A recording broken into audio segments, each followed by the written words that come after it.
Hello students, हम पढ़ रहे हैं प्लांट फिजियोलॉजी और प्लांट फिजियोलॉजी में हम पढ़ रहे हैं ट्रांसपोर्ट इन प्लांट्स। ये एनसीईआरटी की क्लास 11th का चैप्टर 11 है। उसमें अब हम आगे पढ़ने वाले हैं। उससे पहले आप पहले वाली वीडियोस को देख लो। जब तक आप पहले वाली वीडियोस को नहीं देखोगे तो आपको ये डायरेक्टली समझ में नहीं आएगा। लास्ट वीडियो में हमने ट्रैकर प्रेशर समझा था। अब हम पढ़ने वाले हैं डिफ्यूजन प्रेशर डेफिसिट, जिसको इन शॉर्ट डीपीडी भी बोल देते हैं, और इसका अल्टरनेट नेम है सक्शन प्रेशर। तो इसके बारे में आज हम पढ़ेंगे। पहले इसकी डेफिनेशन लिखी हुई है। डीपीडी डिफ्यूजन प्रेशर डेफिसिट, जैसे कि डेफिसिट है तो मतलब लॉस, तो is the loss of diffusion pressure.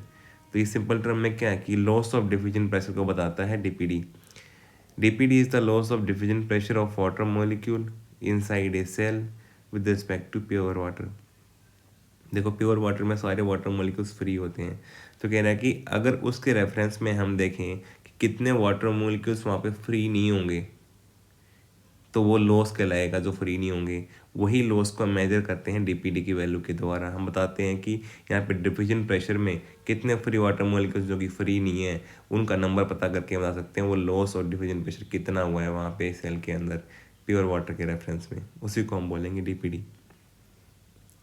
देखो, लास्ट वीडियो में जैसे हमने टर्गर प्रेशर समझा था, हमने एक ट्रांजिट सेल ली थी। हम यहाँ पर भी पहले ट्रांजिट सेल के लिए ही समझ रहे हैं हम। तो मोस्टली जो प्लांट में वैसे भी जो सेल रहती हैं वो पार्शली ट्रांजिट कंडीशन में रहती हैं।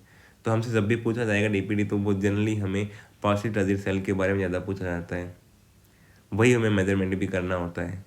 अब देखो, पार्शली ट्रांजिट सेल को अगर आप हाइपोटोनिक कंडीशन में रखते हो, सेल कैसी होती है, ट्रांजिट बन जाती है, क्योंकि उसके अंदर पानी का मूवमेंट होना शुरू हो जाता है। क्यों होता है ये आपने ट्रैकर प्रेशर जब पढ़ा, जब भी मैंने आपको समझाया, क्योंकि सेल सैप के अंदर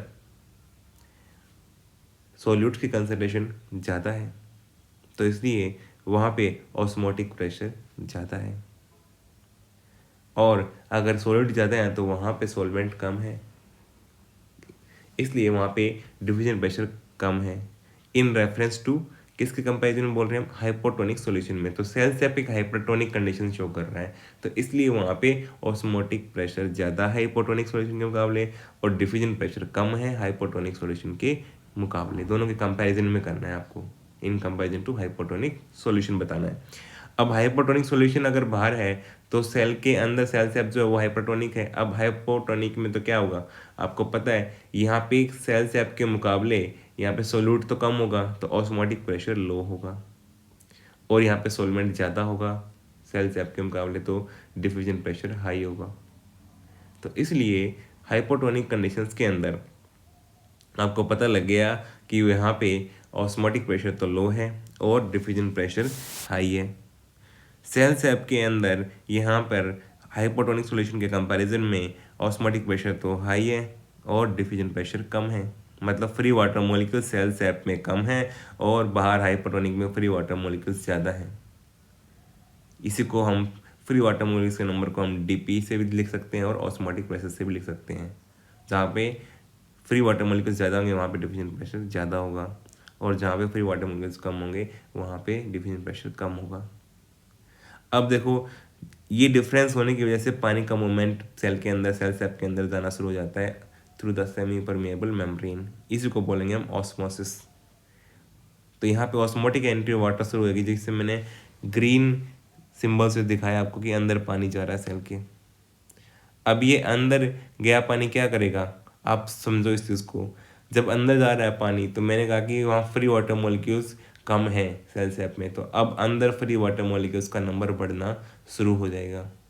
फ्री वाटर मॉलिक्यूल्स का नंबर बढ़ना शुरू हो जाएगा। तो जैसे ये अंदर जा करके फ्री वाटर मॉलिक्यूल्स का नंबर बढ़ेगा, वहाँ पे जो पहले मैंने कहा कि वहाँ पे ऑस्मोटिक प्रेशर ज़्यादा था, कि फ्री वाटर मॉलिक्यूल्स का नंबर कम था।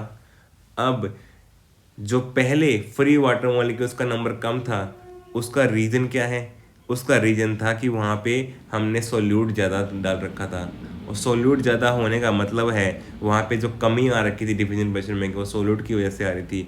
तो उस वैल्यू को हम लिखते हैं ऑस्मोटिक प्रेशर से। आपको पता है कि सोल्यूट के लिए हम टर्म यूज़ करते हैं ऑस्मोटिक प्रेशर। तो पहले वहाँ पे था loss of diffusion pressure due to solutes, इसीलिए वहाँ पे ऑस्मोटिक प्रेशर ज़्यादा था। तो उसने डिफ्यूजन प्रेशर में जो कमी लाई थी सोल्यूट ने ऐड होने पे, जो सोल्यूट के होने की वजह से जो कमी आ रखी थी, जो लॉस हो रखा था डिफ्यूजन प्रेशर का, उसी को हम बोलते हैं ऑस्मोटिक प्रेशर बोल देते हैं डायरेक्टली। ये आपको पता है कंसंट्रेशन ऑफ सोल्यूट पे ऑस्मोटिक प्रेशर डिपेंड करता है। तो वहाँ पे जो सोल्यूट का इफेक्ट था, वहाँ पे जो डिफ्यूजन प्रेशर में कमी थी, वो किसकी वजह से थी? वो सोल्यूट के ज़्यादा होने की वजह से। उसको हमने ओपी से लिख दिया। अब उस सोल्यूट का इफेक्ट जैसे ही पानी अंदर जाना शुरू होगा तो कम होना शुरू हो जाएगा, यहाँ पे फ्री वाटर मॉलिक्यूल्स बढ़ना शुरू हो जाएंगे। फ्री वाटर मॉलिक्यूल्स बढ़ेंगे तो उनकी डिफ्यूज करने की पावर भी बढ़ेगी। अब डिफ्यूज करने की पावर बढ़ेगी तो डिफ्यूजन प्रेशर बढ़ने लग जाएगा। इसका मतलब जो डिफ्यूजन प्रेशर लॉस हो रखा था, अब वो गेन हो रहा है। और गेन किस फॉर्म में हो रहा है? अब हमने कहा लास्ट वीडियो में बताया आपको कि जैसे ही पानी अंदर जाना शुरू होगा, वो expanding cell membrane cell wall के ऊपर एक प्रेशर लगाना शुरू कर देती है आउटवर्ड डायरेक्शन में टुवर्ड्स द सेल वॉल, और उस प्रेशर को हम बोलते हैं टर्गर प्रेशर। उस प्रेशर को हम बोलते हैं टर्गर प्रेशर। तो अब जो गेन ऑफ डिफ्यूजन प्रेशर होगा, जो एंडोस्मोसिस हो रहा है उसके कारण, उसको हम रिप्रेजेंट करेंगे टर्गर प्रेशर के द्वारा, क्योंकि ये गेन ऑफ फ्री एनर्जी है, गेन ऑफ ये फ्री वाटर मॉलिक्यूल जितनी एनर्जी हमें मिली है वो गेन है यहाँ पे। इस गेन को हम लिख रहे हैं टर्गर प्रेशर के द्वारा, क्योंकि ये एंडोस्मोसिस होने की वजह से हुआ है। एंडोस्मोसिस होने की वजह से हमें गेन हो रहा है। और हमने जो लॉस था पहले डिफ्यूजन प्रेशर का, जिसको हम लिख रहे लॉस को लिख रहे थे, वो ऑस्मोटिक प्रेशर से लिख रहे थे। अब हमने अपना गेन लिख दिया। गेन हमने ट्रिगर प्रेशर से वैल्यू से लिख दिया कि इतना हमें गेन हुआ, जो ट्रिगर प्रेशर वहाँ पे डेवलप हुआ। तो अगर हम लॉस में से अपना गेन माइनस कर देंगे तो हमारे पास नेट लॉस आ जाएगा, और उस नेट लॉस को हम बोलेंगे डिफ्यूजन प्रेशर डिफिशिट। डिफिशिट मतलब लॉस। तो नेट लॉस क्या रहा? आप इसको आम लाइफ में भी समझ सकते हैं। अगर किसी इंसान को कोई काम कर रहा है तो उसको अगर लॉस हो गया किसी काम में और फिर उसको गेन हुआ कुछ टाइम बाद, तो अगर वो अपने लॉस में से गेन माइनस कर देगा और अभी भी उसका लॉस बड़ा है, तो वो नेट लॉस निकाल सकता है कि अभी भी उससे कितना नुकसान हुआ है। वैसे ही यहाँ पे बिगिनिंग में ऑस्मोटिक प्रेशर था, मतलब loss of diffusion pressure. Trigger pressure बन गया हमारा gain of diffusion pressure, free water molecules का नंबर बढ़ गया। और यहाँ पे जब हम लॉस में से गेन माइनस कर देंगे तो नेट लॉस पता लग जाएगा। उस नेट लॉस का हम नाम बोलते हैं डिफ्यूजन प्रेशर डेफिशिट। डेफिशिट का मतलब लॉस। तो वो नेट लॉस आ गया हमारे पास में। हमने ओपी की वैल्यू देख ली और फिर हमने टीपी की वैल्यू देख ली और दोनों को माइनस कर दिया, तो हमारा लॉस में से गेन माइनस होने पे नेट लॉस पता लगे। इसको बोलते हैं हम डिफ्यूजन प्रेशर डेफिशिट। तो इसलिए बेसिक ट्रांजिट सेल के लिए डीपीटी की वैल्यू निकालने के लिए हमें फॉर्मूला यूज करना पड़ेगा ओपी माइनस टीपी, क्योंकि अभी भी यहाँ पर ओपी की वैल्यू ज़्यादा है टीपी से। यहाँ पे टीपी इसके बराबर नहीं हुआ है। यहाँ अभी भी ओपी की वैल्यू ज़्यादा है टीपी से, ट्रिगर प्रेशर से। मतलब ओपी जस्ट कम होना शुरू हुआ है और ट्रिगर प्रेशर जस्ट बढ़ना शुरू हुआ है, तो एकदम से वो बढ़ के ओपी के बराबर नहीं जाएगा। तो इस कंडीशन में ओपी की वैल्यू कम होना तो शुरू हो गई है, क्योंकि अंदर गए फ्री वाटर मॉलिक्यूल्स ने अपना काम करना शुरू कर दिया, डिफ्यूजन प्रेशर को बढ़ाना शुरू कर दिया है, तो ट्रिगर प्रेशर लगना शुरू हो गया, तो ट्रिगर प्रेशर डेवलप होना शुरू हो गया है। तो अभी भी ओपी की वैल्यू ज़्यादा है, मतलब ऑस्मोटिक प्रेशर का इफेक्ट ज़्यादा है, ट्रिगर प्रेशर का इफेक्ट कम है। तो यही बात आपको पासिव ट्रांजिट सेल के लिए रखनी है। और यहाँ पे डीपीटी निकालने के लिए हम पासिव ट्रांजिट सेल होगी तो फॉर्मूला लगाएंगे ओपी माइनस टीपी, अगर हमें न्यूमेरिकल कोई पूछता है तो। यहाँ तक आपको समझ में आ गया होगा। अब अगर ये होता रहा तो सेल पहले बनेंगी पार्शियल ट्रांजिट, और अगर अंदर पानी जाता रहे मतलब ऑस्मोटिक प्रेशर का इफेक्ट और कम हो जाएगा, ट्रिगर प्रेशर और बढ़ जाएगा।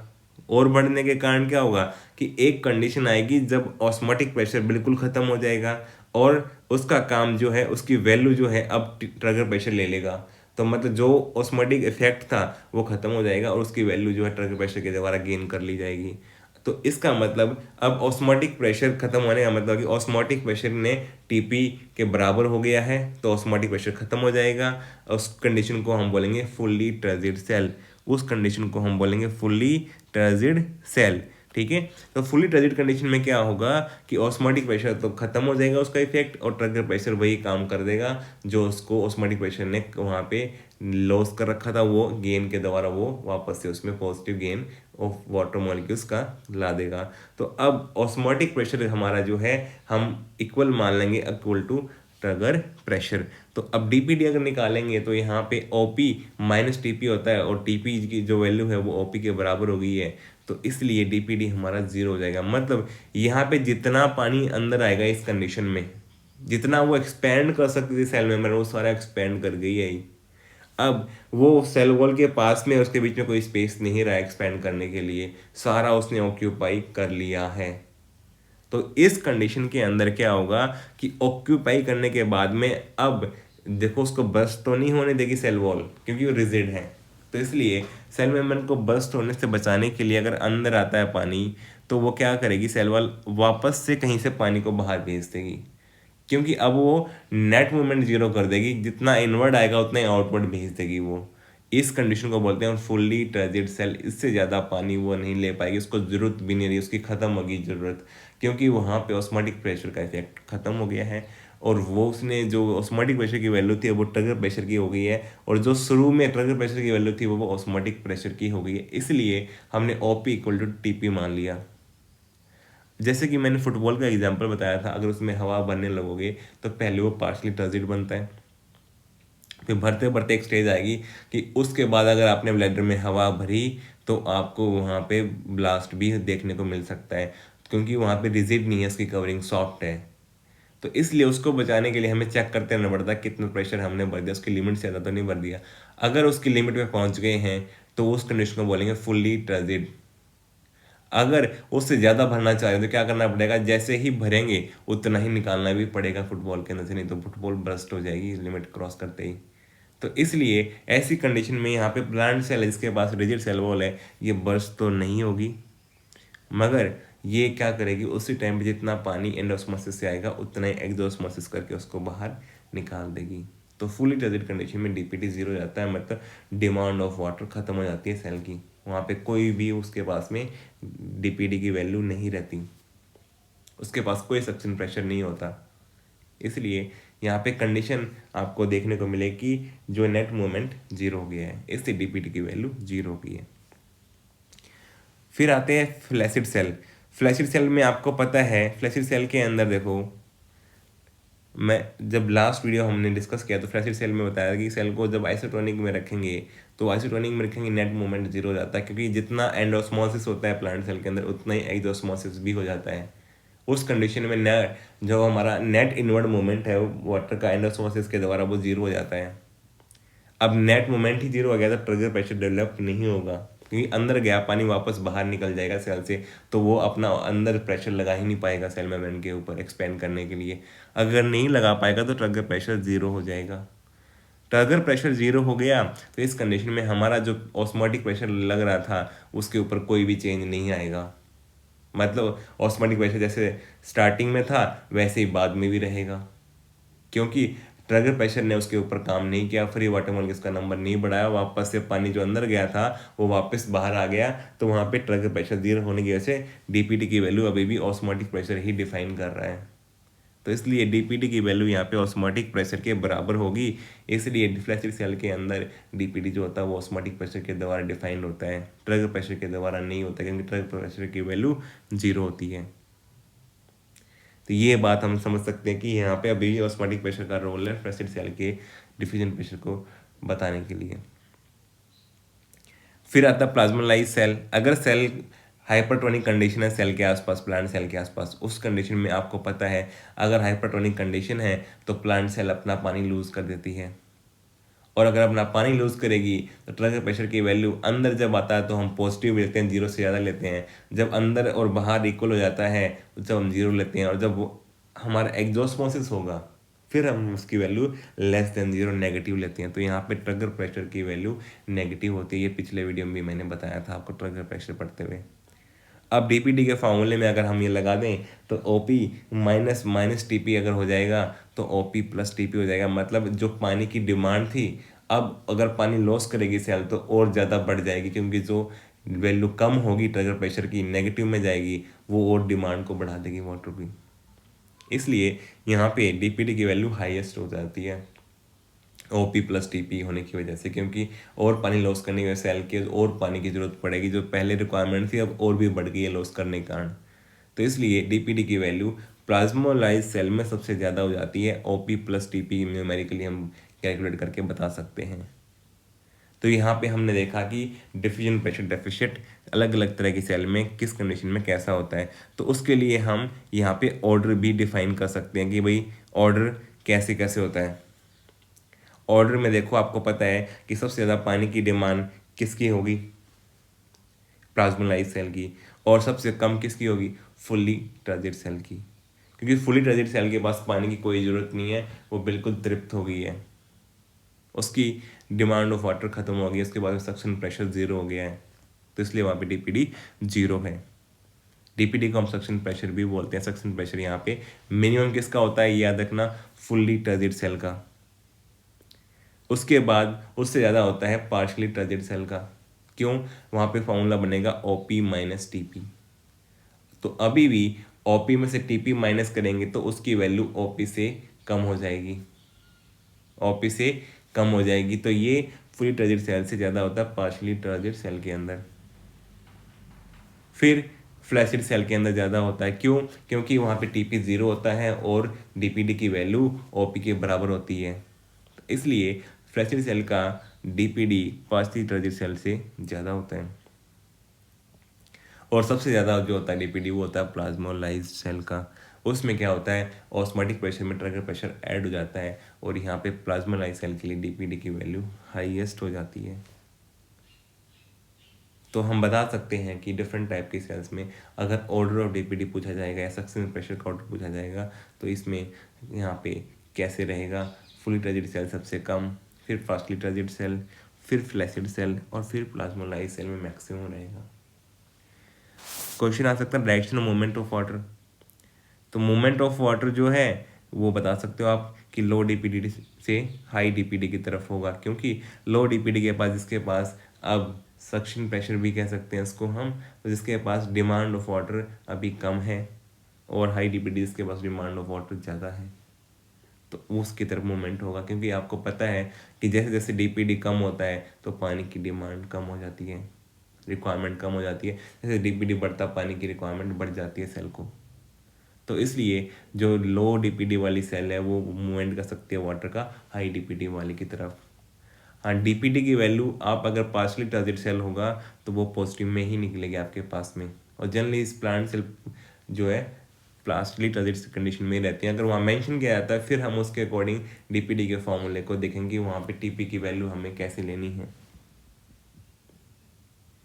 अब देखो क्वेश्चंस, इस सेक्शन से क्वेश्चंस भी आ सकते हैं, आपसे क्वेश्चन भी पूछे जा सकते हैं। तो ऐसे क्वेश्चंस को आप कैसे निकालोगे, जैसे अगर आपसे ऐसे एक सिंपल क्वेश्चन पूछ लिया, बिल्कुल बेसिक क्वेश्चन पूछ लिया कि for a partially turgid cell, कोई पार्शली टर्जिड सेल है, generally plant cell partially turgid condition में ही आपको ज्यूम करवा दी जाएंगी जब भी क्वेश्चन पूछा जाएगा। अगर नहीं भी मेंशन है तो कई बार हमें उसको पार्शली टर्जिड मान लेंगे अगर वहाँ पे कुछ नहीं लिखा है तो ऑस्मोटिक प्रेशर दिया आपको 27 बार, टर्गर प्रेशर आपको दिया है 17 बार।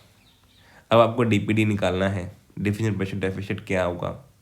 तो इसके लिए स्टैंडर्ड फार्मूला आपको पता है, पार्शली टर्जिड सेल के लिए ऑस्मोटिक प्रेशर में से टर्गर प्रेशर माइनस कर दो तो आपके पास में DPD आ जाएगा। अब मैंने क्या 27 बार में से 17 बार माइनस कर दिया तो आपके पास में DPD की वैल्यू आ जाएगी 10 बार। बहुत सिंपल ईजी है, इसमें कोई दिक्कत नहीं है कि इंडिविजुअल सेल के लिए निकालना था। नेक्स्ट देखो सेकेंड क्वेश्चन के अंदर यहाँ पे दो सेल्स दी हैं, A एंड B सेल्स मान लो। Osmotic pressure of A cell 23 bar है, बार में दिया सारी वैल्यूज़ आपको पता है, साइड में मैंने बार लिख दिया है जिसमें मेजरमेंट किया हुआ है। टारगेट प्रेशर 16 गिवन है, 16 बार। B सेल के लिए ऑस्मोटिक प्रेशर 29 है, टारगेट प्रेशर 24 है। अब आपको सबसे पहले DPD निकालना होगा। तो DPD फॉर A सेल के लिए निकालने के लिए हमने क्या क्या फार्मूला वही लगाया, क्योंकि सेल A और B दोनों पार्शली टर्जिड है तो फार्मूला OP माइनस TP ही लगेगा। तो DPD हो जाएगा 23 माइनस 16 और DPD की वैल्यू आ जाएगी A सेल के लिए 7 बार। अब B सेल के लिए निकालना है तो DPD का फॉर्मूला वही osmotic pressure minus turgor pressure. DPD की वैल्यू आ जाएगी डिफ्यूजन प्रेशर डेफिशिएंट की 29 माइनस 24, 5 बार के बराबर आ जाएगी हमारी। यहाँ पे डीपीडी हमने निकाल लिया। अब डायरेक्शन ऑफ मूवमेंट पूछा है। देखो डायरेक्शन ऑफ मूवमेंट बताने के लिए आपको बताया था डायरेक्शन ऑफ मूवमेंट क्या होगी वाटर के लिए, वो होगी लो डीपीडी टू हाई डीपीडी। ए के लिए डीपीडी लिख लो 7 बार, बी के लिए लिख लो 5 बार। यहाँ पे आपको ओपी नहीं देखना है, यहाँ पे आपको डीपीडी देखना। अगर डीपीडी आप निकाल सकते हो, अगर ट्रिगर प्रेशर बी गिवन है तो आपको वहाँ पे कंपैरिजन किस में होगा, डीपीडी का कंपैरिजन होगा। तो इसलिए अगर ट्रिगर प्रेशर नहीं है फिर आप ऑस्मोटिक प्रेशर का ऑस्मोटिक प्रेशर से कंपैरिजन कर सकते थे कि यहाँ पे ऑस्मोटिक प्रेशर ए का कम है और बी का ज़्यादा है, मगर साथ में ट्रिगर प्रेशर आ गया तो इसके कारण हमने डीपीडी निकाला साथ में यहाँ पे, और डीपीडी निकालने के साथ में फिर हमने डीपीडी की वैल्यूज़ को देखा। तो यहाँ पे डीपीडी जो है ए सेल का ज़्यादा है और बी सेल का कम है, तो इसलिए बी सेल क्योंकि लो डीपीडी वाली है और ए सेल हाई डीपीडी वाली है, तो बी सेल अपना पानी मूव करवा सकती है ए सेल की तरफ। तो यहाँ direction of movement of water होगी B cell to A cell on the basis of DPD की वैल्यू के बेस पे। जबकि ऑस्मोटिक प्रेशर की वैल्यू पे ऐसा लग रहा था जैसे, क्योंकि पानी का मूवमेंट ऑस्मोटिक प्रेशर के बेस पे भी लो ओपी टू हाई ओपी होता है, ए से बी जाना चाहिए था, मगर ऐसा नहीं हो रहा क्योंकि साथ में ट्रिगर प्रेशर को भी हमें देखना पड़ रहा है। अगर ट्रिगर प्रेशर की वैल्यू वहाँ गिवन है तो इसलिए हम डीपीडी निकाल करके बता सकते हैं कि यहाँ पे वाटर का movement B to A cell की तरफ हो रहा है। ये बात आपको समझ में आ गई होगी। ऐसे क्वेश्चन आपको जहाँ भी मिले आप प्रैक्टिस करो बुक के अंदर से, आपको बहुत आसानी से समझ में आ जाएंगे। इसमें कोई भी मुश्किल नहीं होता है।